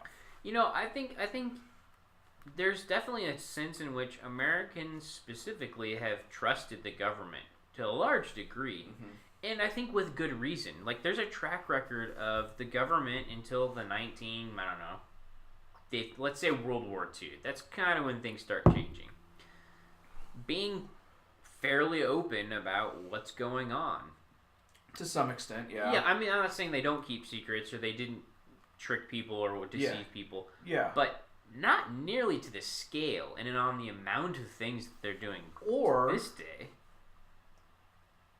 do you think that because around World War II is when we started getting radios, TVs... That's true. And everything did go global. Yes. So there's almost like you go from like no connectivity, right? Yeah. Knowing nothing, essentially, unless you can read it in the newspaper, which is an easy source of information to control. Right. To, boom, I can flip on my own radio and communicate with whoever around the world. Yeah. Like, that's a major difference in a very short span of time. So then if you look back at I think it'd be interesting to see, looking back at history, every time there's some sort of technological breakthrough, if there's also a spike in people finding out that the government's been shady. Yeah. I mean, I think it's human nature for people to, when you get an increasing amount of power, to begin to feel isolated and vulnerable, like, who's going to want to take my power? So then you start keeping secrets or keeping secret tabs on other people. And so I think to some degree that's part of it. Think about, so when TV first came out, right? No politician knew how to interact with the camera, which is why, people who watched the Kennedy-Nixon debate said Kennedy won. People who listened to it said Nixon won. Right. Then you have, jumping way ahead, you have the invention of email. Right. And people who don't know how to use email use it improperly. So then all of a sudden there's a flood of like stuff that's been going on, and they're like, what's going on in these emails? Right. And so everybody knows now. And then you have Twitter, and all of a sudden people are putting stuff out on Twitter because they don't know how to use it. And then you have a flood of stuff that comes out about the government there. And so, I mean, that's what I mean is like whenever you have this new technology, the old politicians don't know how to properly utilize it, so they end up showing their hand to everybody of like, oh yeah, I've been doing all this shady stuff. Yeah. Oh, sorry guys, my bad. I didn't know. I didn't know. Right. Yeah. No, you just got caught. That's the problem. So it'd be interesting to see, like, with every step in technological advancement, if there's also a spike in government corruption. I mean, it's because people don't know how to use it. Right. So do you think if Jocasta were to have approached the Grand Inquisitor and said, I can't let you into these archives, and here's why. Mm-hmm. I think you need to train and meditate on why you want this information. Here's some people that you can get in contact with, or here's how I can help you. Right. Make that connection with them rather than just say, you're not allowed. Yeah. It probably would have kept him from joining the dark side. Maybe. Well, the Inquisitors. I don't know. So he definitely has a personal grudge against her. It's personal for him. Yeah. We meet Jocasta. Excuse me. She's putting all this information on like these hollow cubes. I don't know what they're called. Yeah, that's kind of an interesting thing. Yeah. She's like documenting all of the stuff that she knows. Yeah. So she's making her own little library. But then she's talking to somebody. Let me see where it was. She says, if the Force wills it. Mm. And something like that has always been a strange saying to me. Mm-hmm. Going back to what we had said before, the Force is not good or bad. Right. But both light and dark. Yeah, you don't hear the Sith saying that. So, my question is, if the Force has a will, what if the Force wants the Sith in charge? What if it wanted Order 66 to happen? What if it wanted Vader and Palpatine to be in charge of the galaxy? If that's what the Force willed, so why is she fighting against the Force only when it's against her? Why is it all of a sudden, why is it that the Force doesn't want, the Force definitely doesn't want these two people in charge? Yeah, I think it goes back to your coin analogy, right? Like, the Force is the coin, but there's two sides, at least as represented in the Star Wars universe. There's two sides to it, and you're operating on one side of the coin, and all you know is there's another side, but it's not yours. Right.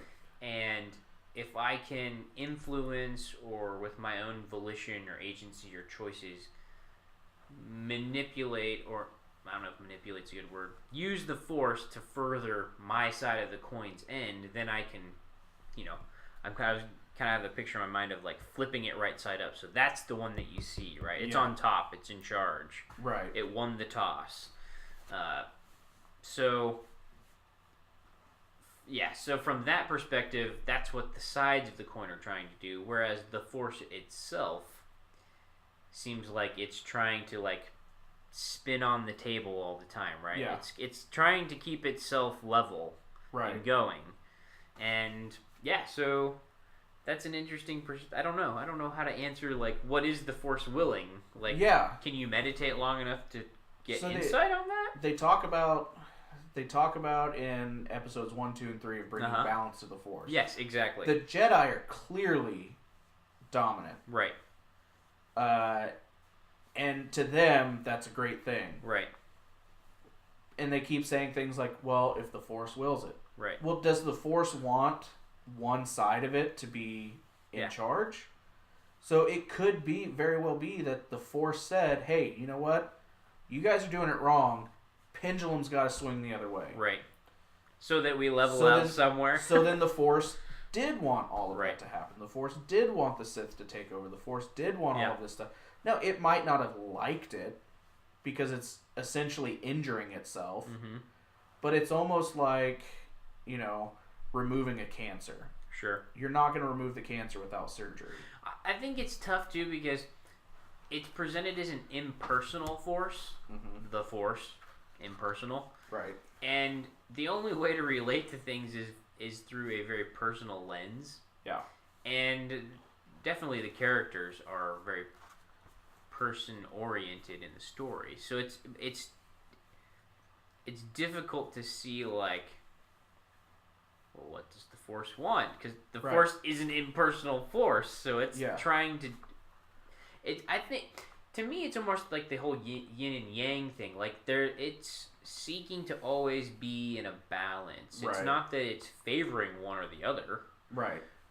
It's just that those sides, the people within them are trying to favor themselves. It does seem like the Sith are more honest about it.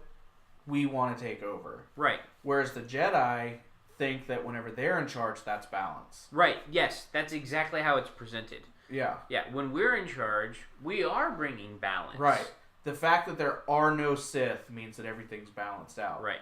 When in reality, I mean, just using the law of physics, if you have one number of here on the side of a teeter-totter, you need an equal number of that. Right. And, that goes with everything, whether it's oranges or comic books or people or Jedi and Sith. So, I mean, and instead of saying that, because even that's not, it is balanced. Right. But I think what the Force would be looking more for is somebody standing right in the middle.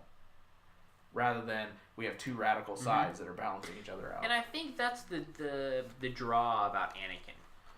Right. Is that he's kind of presented as this character who will bring balance to the Force, I think. Yeah. Or balance of some sort. And he still kind of walks that line for the majority of the storyline that we have of him. He does these crazy things, but then there's these other moments where you're like, oh, that's kind of more Jedi-esque, if you will.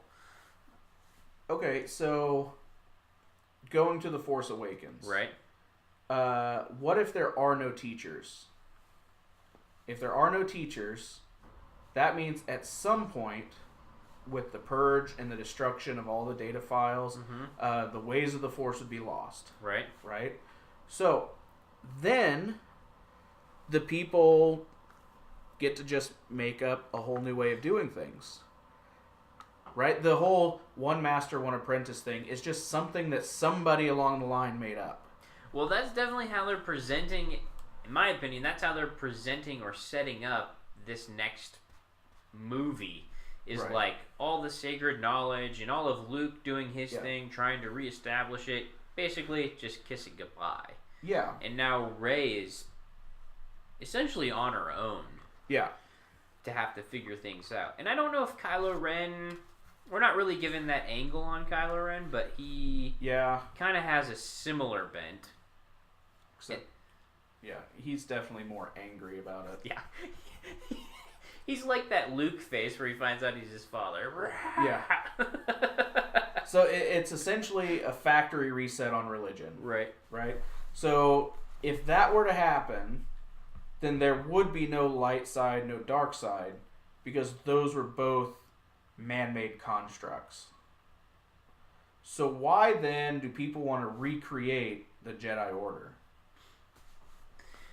Maybe it's about a set of ideals, which, you know, I think there's transcendent ideals within a lot of the cultures or religions that people have. Like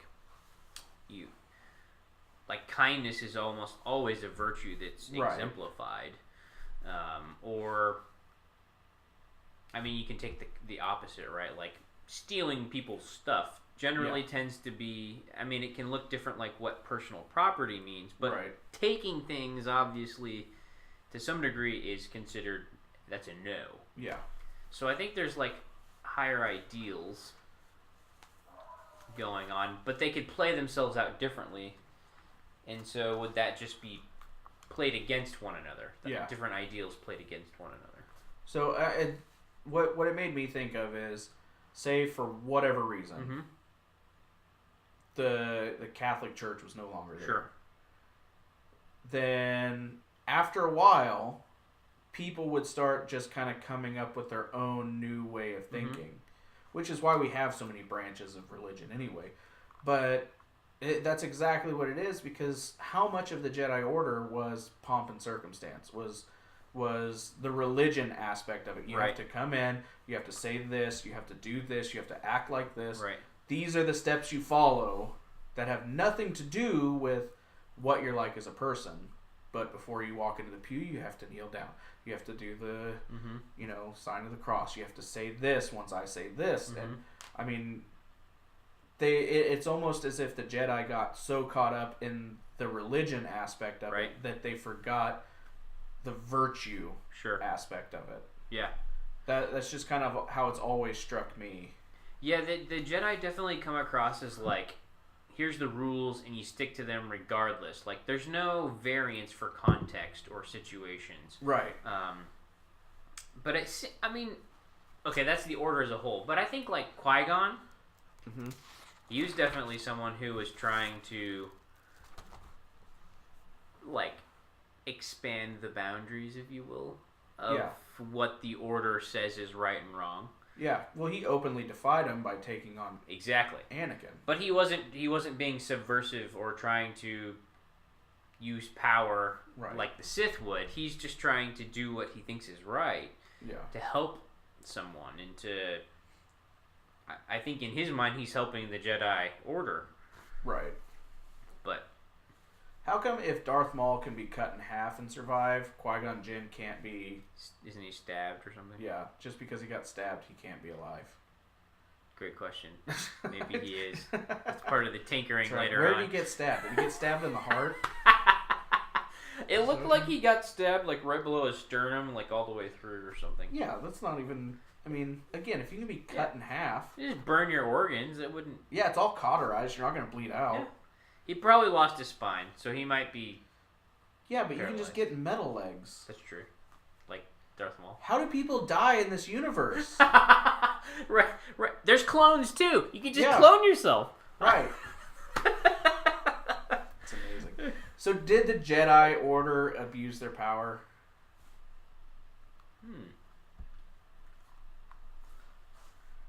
I don't know. I don't feel like I have a good enough grasp on the Jedi Order to be like, yeah, they definitely are abusing their power. Okay. I guess what's their highest ideal? Maybe that would be helpful. Like, what if the Jedi took on a more libertarian view of live and let live? Just kind of like, what happens, happens? Well, just, if you want to do something, as long as you're not hurting somebody else... Right. then we're not going to do anything. But if you start hurting somebody else, that's when we have to take action. I guess it seems to me when it comes to the Sith, that's their approach. Like, they're trying to actively oppose the Sith and or rid out any root that they find in the galaxy or hear of, because they think that it will begin to cause suffering and pain and hurt to everyone. So I guess that might be an ideal that they're striving for.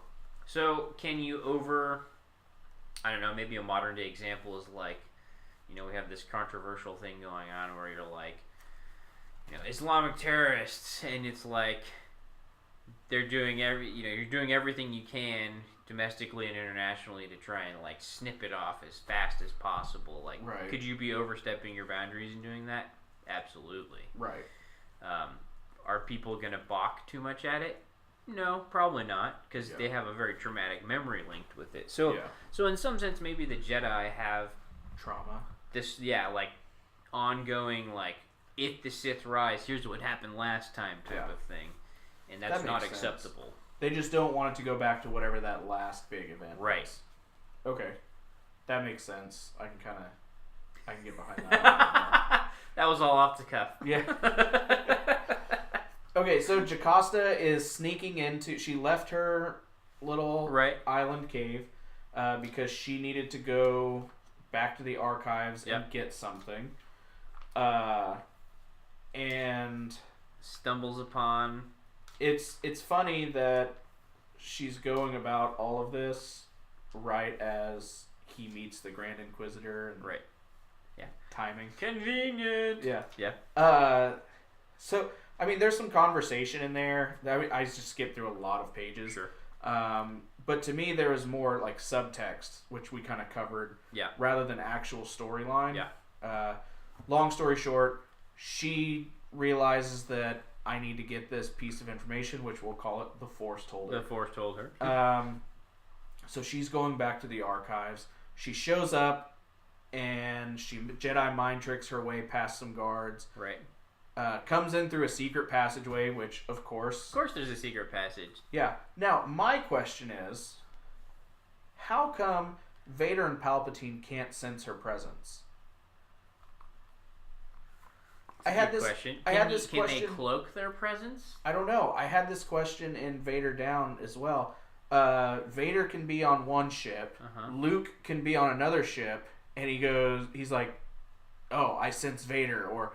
I sense my son, or whatever. They can sense each other from miles. But then when they're right in front of each other... Well, because, I mean, this is going to go into something I wanted to talk about. I should probably be finishing up here in a few minutes, but he can visualize and sense people when he's in meditation. Mm-hmm. So why can't he find or sense these people? Maybe he does and we're just not shown that. Right. In his, like, meditation sequences. I don't know. I mean, plot hole is that? Yeah, maybe. Well, all of that time we got through one issue. We're so successful at this. Let's see. I've got... You want to just do issue 2? We'll cut it off there and we can finish some other time? Sure. All right. So again, we have a running theme of starting off like pretty crazy and violent in here. But first, I want to take a look at this cover right there. It's Vader meditating with, I can only assume, a sun right there, and all of his stuff's like floating around.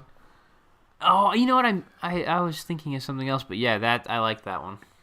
Yeah, and so the thing you do notice though is he's got. No, they added the cybernetic arm from like the elbows down. But we start this off where he's choking somebody.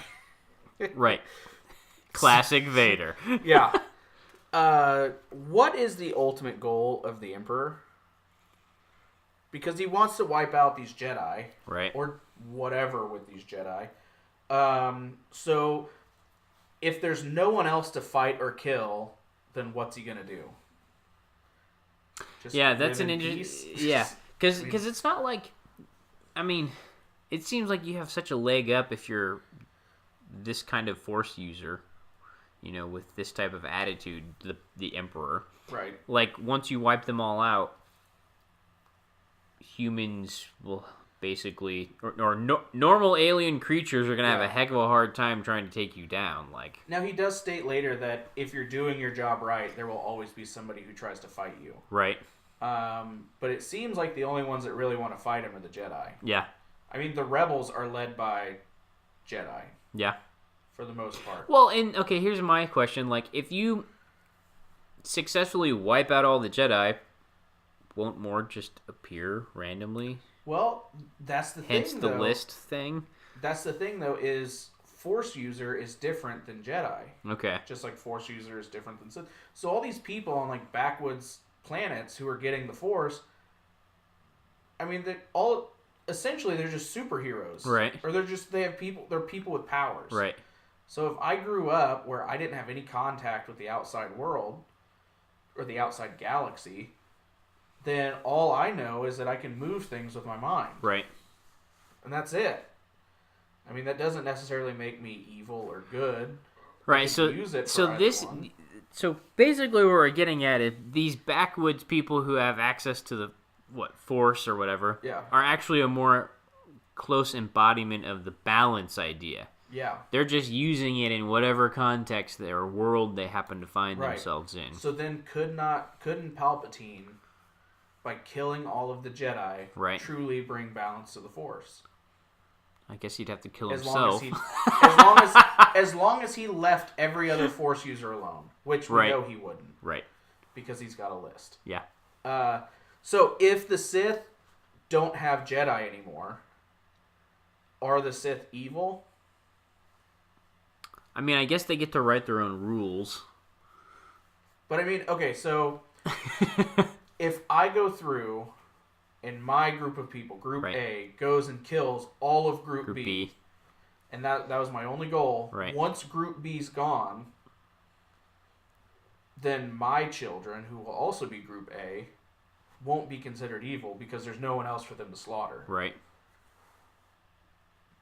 I mean, assuming that Palpatine leaves everybody else alone. Assuming. Right, because in my scenario, I'm not accounting for Group B spontaneously springing up. Exactly, that's the point I was trying to make. I'm like, oh yeah, we've killed them all. Wait, they've just grown back like weeds. Where'd they come from? Didn't use enough weed killer, Palpatine. So, let's see. Again, Palpatine states, do not give in too deep to your emotions. Which the Sith are supposed to be all about emotions. So he's an interesting character, Palpatine, because he's very measured. Yeah. And strategic. And purposeful. Mm-hmm. And he doesn't... Yeah, I mean, he keeps telling Vader that, and I think Vader needs to hear that, though, because he tends to be the opposite. He's full bore emotions and... Right. Doesn't think about the consequences. When I'm angry, I'm going to choke somebody. Exactly. Yeah, it's like a kid. Yeah. Which he is a kid who lost everything. Right. So it kind of makes sense. Right. He was already unstable to begin with. Right. So Jocasta is walking through once she sneaks into the library, and she sees the Inquisitor reading the data collections. And she's not too happy about it. Is it because he's a traitor? Or is there something else to this elitism sort of thing? I don't know if it's elitism, but she definitely comes across the way she's like she can't let it go. So it's almost like he has personally offended her as well. Right. And he's in there with his feet up on the desk. Yeah, he's like reading the documents. She's just like, tossing them back. It's almost like he's messing with her precious things, and she just can't stand it. Right. Which is kind of funny because she wasn't really presented that way until that moment. It's almost like a flipping the switch type of deal, and you're like, she's back. That's kind of odd. So it makes you wonder what kind of librarian she was. Yeah, she seems. It's almost like it's a petty grievance that distracts her from her mission, which leads to all of these other things that happen in the comic. Basically, her death in the end. Yeah. But it's kind of funny because of our discussion just a second ago about Palpatine warning Vader, don't give in. Don't give in to your emotions. And that's exactly what she does in the next scene. As a Jedi. So, she sets this situation up to where if somebody comes in and finds her ship, the astromech is supposed to self-destruct everything. So that's what happens. Obviously, when you talk about an explosion, that means an explosion will happen. Right. Foreshadow. So then they're investigating the explosion, and they find a Jedi symbol spray painted on one of the pieces. So my question was, why would she have that painted on anything that she owns? Right. Why paint over it, anyone? Yeah, scrape it off. Scrape it off. Make it look like just somebody double parked. I mean, and then nobody's going to investigate. The worst they're going to do is tow it away. Right. That was one of my favorite scenes, I think, in the whole comic is they call these guys. What do they do? There's an unusual energy signature buried down below, so they go investigate. You're gonna go there, Yeah, I've got it. My next question. So there's this big explosion. Right. Right after they get that strange energy reading. Right. Then they found a Jedi symbol. Right. So 3 things right in line. But then when they ask the guy says, "Yeah, it's probably just graffiti. It's probably nothing." Yeah. I mean, we had a strange energy reading. Then that strange energy reading exploded. Right. And on the thing that was giving off the strange energy reading that exploded, we found this Jedi symbol. And it's not like people don't know the Jedi symbol because they were ruling Coruscant. Right. What? I don't know, 10, 20 years? I don't know what the time span is here, but it's like, come on. Even if that's showing up like in places around the city, why would you think that it was just graffiti? Jeez. So we've also got, I need to show everybody this. We move to Vader meditating. This is probably the greatest symbolism in the entire story. Right there. That's Vader meditating in his meditative state. Can I see this one? Yeah. Because I think there's a second one later on at the end of the story as well. But this is one of the things I'd written some comments about is... like he has... Okay, so there's lightning around him. There's also these like force butterflies. Mm-hmm. But then his whole upper half of his body is like this twisted, gnarly, red knot. Just continuous knot, symbols, twisting spirals. Right. So, but then his arms and his legs are white. Is that because he's missing them? I don't know. Or is it because there's still some sense of the Force going on? Okay, so that was my question, is what's the symbolism in all of this? And in my opinion, the white is not because that's a robot. Mm-hmm. I think that's...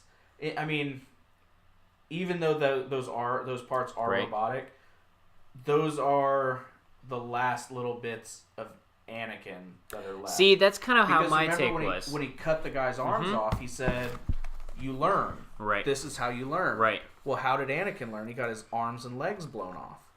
And so it's still it's him remembering the lessons of Anakin. Yeah. And I think it's his connection back to Anakin. So does that mean that there's still a small window of something less sinister? Well, I think so, because, I mean, even in Episode 6, I mean, that's Anakin that comes back. I think throughout all the comics and all the movies, there's always that little bit of Anakin that's left. Because they talk about Anakin and Vader like they're two different people. Right. Your father died. Anakin's dead. Right. Palpatine says, Anakin's dead. You're now Vader. Vader refers to himself as Vader, and Anakin's dead. So I think if we were to see him meditating later on, there might only be like a little finger that's white. And it probably waxes and wanes. I mean, you can see that it's something he always physically has to force himself to be evil, almost. Now he makes it look easy, but you can see that there's this inner struggle. Maybe it's less of forcing himself to be evil, and it's more of he's giving in to those emotions, and the easiest outlet is this manifestation of Sithness. You know?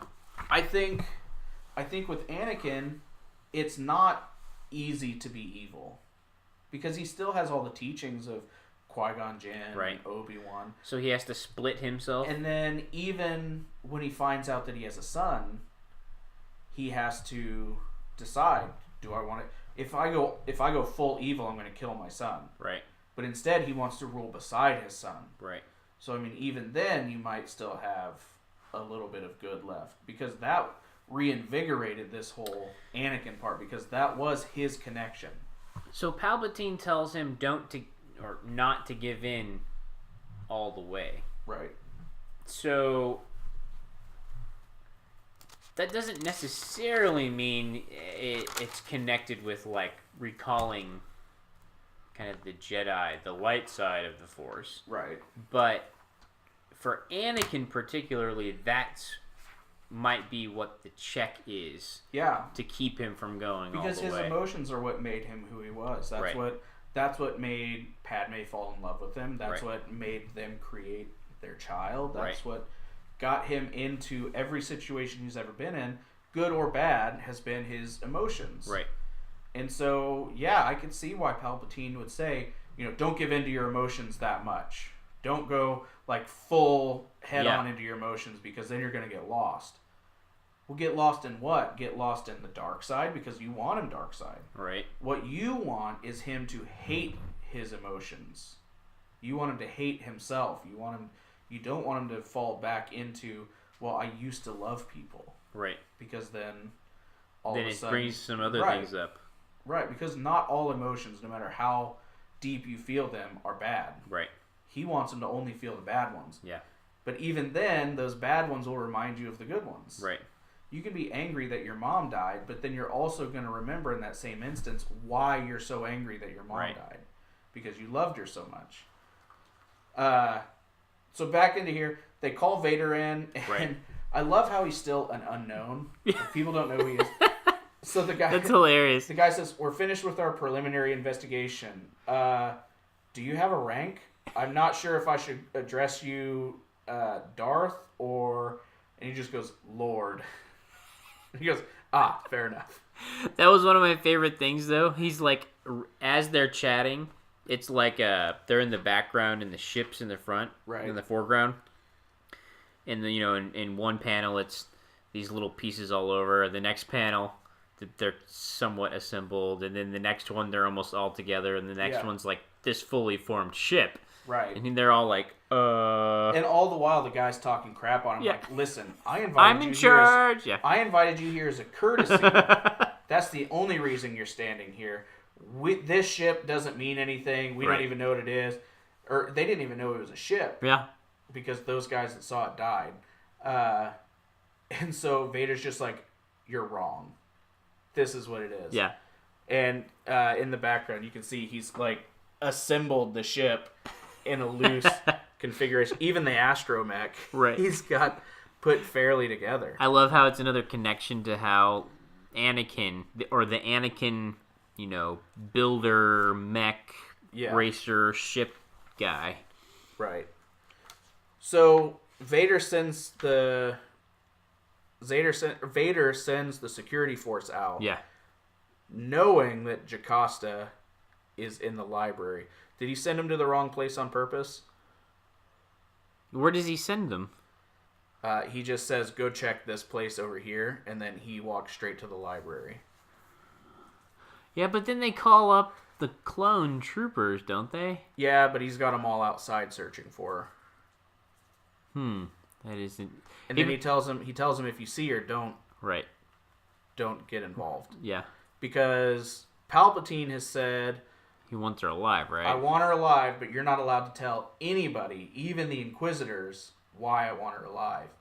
So it's almost like a test for him of like, can everybody try to kill her and you keep her alive? Right. Because that's what it's going to end up being, is that he's going to end up having to fight people to keep her alive. So, I mean, I don't know. It's interesting how it's almost like 3D chess.